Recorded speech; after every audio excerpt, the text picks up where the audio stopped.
오늘의 10분 말씀. 오늘 본문은 지혜로운 삶과 성령 충만을 강조합니다. 그리고 오늘 본문의 시작은 너희가 어떻게 행할지를 자세히 주의를 기울여라 말씀합니다.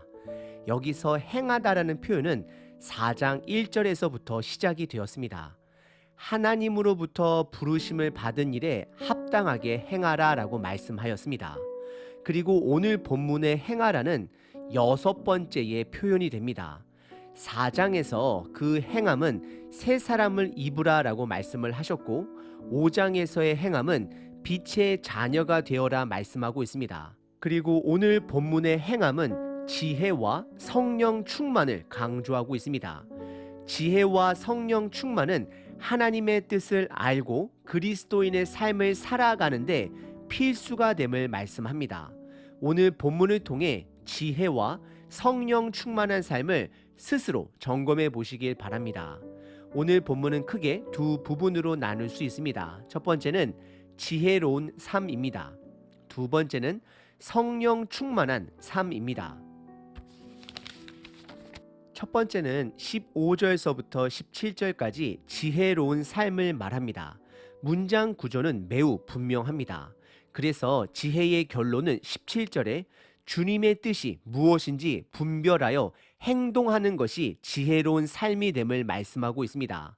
그래서 시작절 15절에서는 어떻게 행동할지를 자세히 주의하여 지혜 없는 자 같이 하지 말고 오직 지혜 있는 자 같이 하라라고 시작을 합니다. 그리고 이어지는 16절에 시간에 관련된 명령을 합니다. 그것은 세월을 아끼라입니다. 이유는 때가 악하기 때문입니다.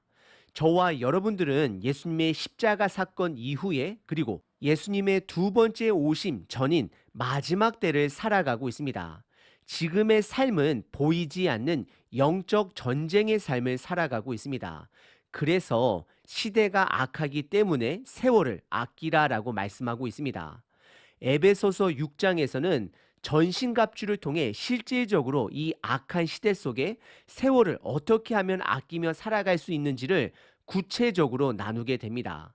그리고 17절에 지혜로운 삶의 정의를 그러므로라고 시작을 하며 어리석은 자가 되지 말고 주님의 뜻이 무엇인지 이해하라 말씀합니다. 오늘 본문의 첫 번째 부분은 지혜로운 삶을 말씀하고 있습니다. 지혜로운 삶은 하나님의 뜻을 깨닫고 악한 시대 속에 깨어 그분의 뜻대로 살아감을 말하고 있습니다. 그것이 지혜로운 자의 삶이 되는 것입니다. 두 번째 부분은 18절서부터 21절까지 성령 충만한 삶을 말씀합니다. 우선 18절에서는 술 취하지 말라 말씀합니다. 왜냐하면 이것은 방탕한 것이기 때문이다 라고 말씀하십니다. 그러면서 이어서 충만함을 받아야 하는데 그 충만함을 받는 방법에 대해 말씀하십니다. 첫 번째는 19절과 20절에 교회 공동체 안에서 함께 예배함으로 성령 충만함을 받을 수 있다 말씀합니다.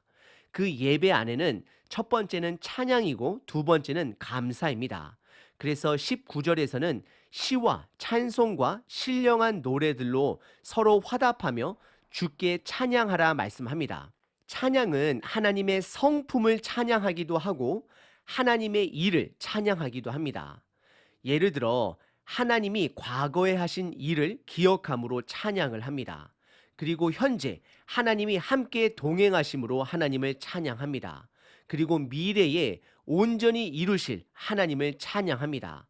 결국 찬양은 하나님을 볼 수 있는 자들, 하나님의 일을 인지할 수 있는 자들이 찬양할 수 있는 것입니다. 그리고 20절에서는 범사에 예수님의 이름으로 감사해야 함을 말씀합니다.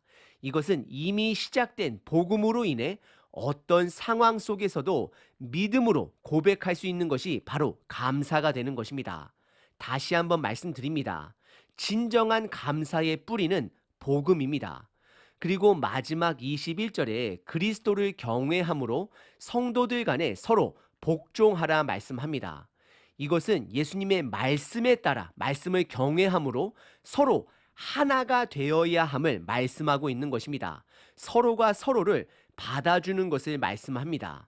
오늘 본문의 두 번째 부분, 성령 충만한 삶은 이 세상 문화에 취하지 말라라고 시작하였습니다. 왜냐하면 세상 문화에 취하면 성령 충만, 즉 말씀대로 살지 못하기 때문입니다. 그리고 그 성령 충만을 받기 위해서는 교회 공동체 안에 예배를 통해 충만하게 받을 수 있다라고 말씀하였습니다. 크게는 두 가지입니다. 함께 하나님을 찬양해야 합니다. 두 번째, 함께 감사해야 합니다. 이 두 가지를 통해 예배를 통해 성령 충만을 받을 수 있음을 말하고 있습니다. 그리고 더 나아가 서로를 하나로 받아 주어야 합니다. 서로에게 복종해야 합니다. 그러면 성령 충만함을 받게 됨을 말씀하고 있는 것입니다. 오늘 본문은 그리스도인의 삶은 지혜로운 삶과 성령 충만한 삶을 살아야 함을 강조하였습니다. 교회 공동체와 함께 하나님의 뜻을 분별하고 그 뜻대로 살아가는 것이 지혜로운 삶인 것입니다. 그리고 공동체 안에 예배를 통해 성령 충만함을 받을 수 있음을 본문은 말하고 있습니다. 우리는 하루 안에 수많은 결정을 내립니다. 그 결정 속에 하나님의 뜻이 담겨져 있으면 그 삶은 지혜로운 삶인 것입니다. 하지만 반대로 하나님의 뜻을 인지하지 않고 평상시 나의 습관대로 나의 뜻만 가득한 결정들은 결국 어리석은 삶이 되는 것입니다. 그리고 성령 충만한 삶을 살아내셔야 합니다. 성령 충만함을 받기 위해서는 믿음의 공동체 안에 속해 있으셔야 합니다. 본문에서는 술 취하지 말라라고 말씀했지만 저와 여러분들은 미디어 문화에 취해 살면 안 됩니다. 성령 충만한 삶을 위해 적용할 수 있는 세 가지 부분을 나누겠습니다. 첫 번째, 주일 공동체의 예배에 대한 부담감을 반드시 가지셔야 합니다. 두 번째, 함께 기도하고 말씀을 나눌 수 있는 소그룹 모임이 반드시 있어야 합니다. 그리고 여러분들 이제는 교회가 여러분들의 스몰 그룹을 만들어 줄 때까지 기다리는 시대는 지나갔습니다. 그러다 보면 때를 놓칠 수도 있습니다. 교회 질서 안에서 적극적으로 소그룹을 찾으셔야 합니다. 만드셔야 합니다.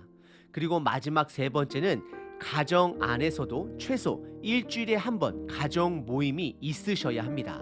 오늘 하루도 여러분들의 결정 속에 하나님의 뜻이 묻어나는 결정을 통해 빛의 자녀답게 살아내시는 저와 여러분 되시길 바랍니다.